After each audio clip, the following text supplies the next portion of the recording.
Hi, this is Dr. Nick from the ECG Academy, and this section is about the AV node and the kinds of things that can go wrong with it, otherwise known as AV node dysfunction. We're going to be talking about the different kinds of AV block that we can encounter. And I have to tell you, there's a lot to this, and it's kind of interesting because a lot of the books don't really get into the nuances of AV block, the different types.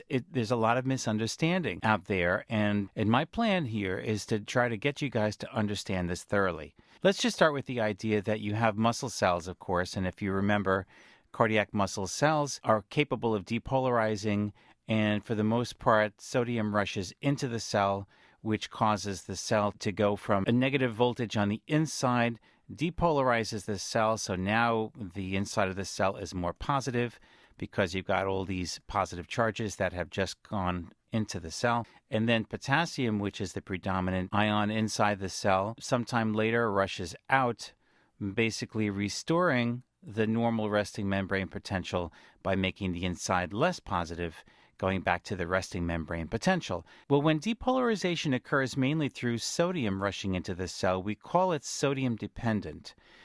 Sodium-dependent cells, characteristically the atrial muscle, the ventricular muscle, and the Purkinje system, and they're recognized by this rapid upstroke. This is known as phase 0, and then we have 1, 2, and phase 3.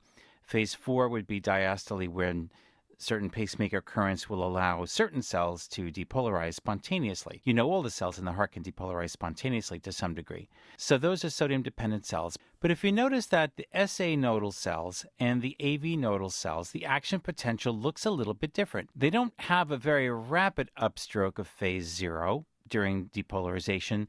The slope or the rate of change of the voltage is a little bit decreased, and you can see that in AV nodal cells as well. And that's because there are less rapid sodium channels in those cells. And instead, what you have is calcium channels that allow calcium to move into the cell during depolarization. Calcium currents tend to be a little bit slower. And so sinoatrial nodal cells and AV nodal cells are known as calcium dependent.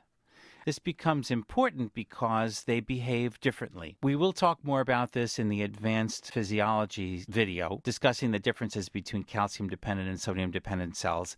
But let's just say, for the sake of understanding the AV nodal physiology, is that the signal takes a little longer to get down the AV node than in other parts of the conduction system. If we bring up our video animation here, you can see that the atrial depolarization spreads rapidly, but the AV node there hangs the signal up for a split second.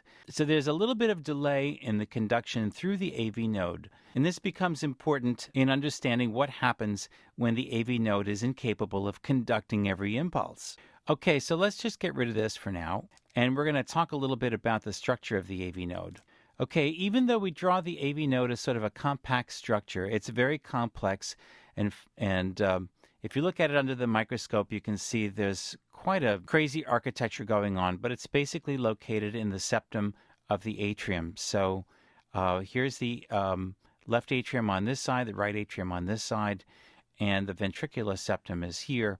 And the AV node, as you know, is connected to the bundle of His fibers that plunge through the central fibrous body and then split up into the left and right bundle branches. There are specific AV nodal cells known as N cells. This isn't too terribly important, but I want you to understand that there are also transitional fibers. These are long cells that extend out into the atrial myocardium, and they kind of funnel the atrial signal into the AV node.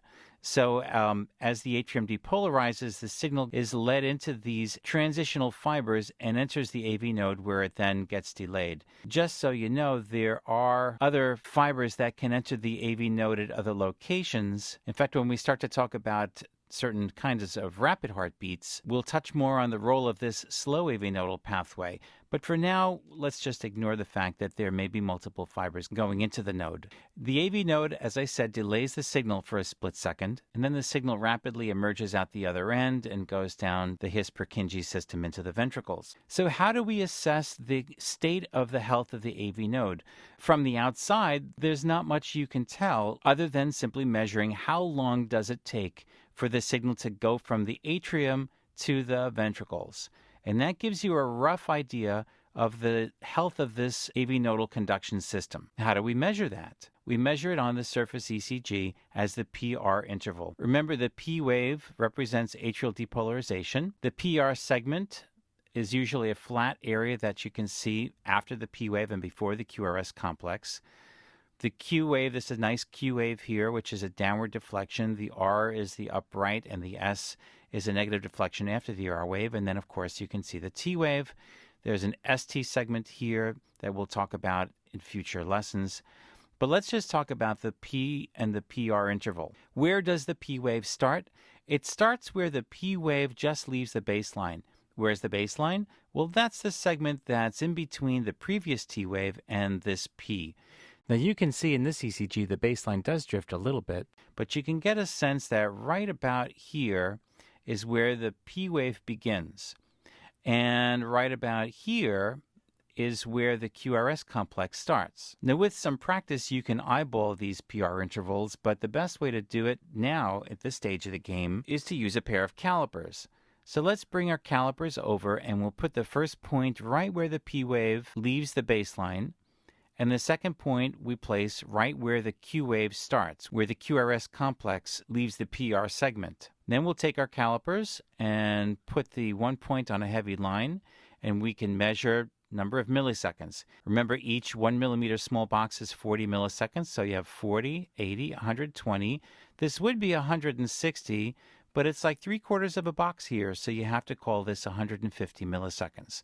So the PR interval is 150 milliseconds. That's normal. The normal PR interval should be 120 to 200 milliseconds. That's the normal PR interval. When that interval is outside those rates, then you consider this an abnormality and you can make the diagnosis accordingly. Now, what you have to understand is that under normal circumstances, every P wave is followed by a QRS complex, and that you have what we call one-to-one AV conduction. That means the AV node transmits each atrial signal that it receives down to the ventricles, and you have this kind of normal QRS morphology with a P wave followed by a QRS complex. Okay, but when there are problems with the AV node, one-to-one conduction may not exist anymore, and some of the impulses may not be able to reach the ventricles. This is a condition known as AV block, or atrioventricular block. Now, there are different degrees of AV block, which I'll review right now, and we'll cover each and every one of these in a separate video. Now, the way you have to sort of first approach this classification system is to understand that there are 3 different degrees of AV block. There's first, second, and third degree. The easiest way to kind of get your brain wrapped around these is to first understand that in first degree AV block, all the P waves conduct to the ventricles. It just takes a little bit longer. Now, down at third degree AV block, that means that none of the P waves are conducting to the ventricles, and the ventricular rhythm has to be some kind of escape rhythm, which we touched on in our discussion of sinus node dysfunction. Second degree AV block simply means that some of the P waves are conducting, and we're going to have a long discussion about the different types here, but since some of the P waves conduct, obviously that means that some do not conduct. And that's how you can diagnose second-degree AV block, which indicates a partial failure of AV conduction. Now that I've introduced the classification system of AV node dysfunction, go ahead and watch the rest of the videos in this section. You'll be able to understand all the nuances of this very common electrocardiographic diagnosis. So for the ECG Academy, this is Dr. Nick. Thanks for watching.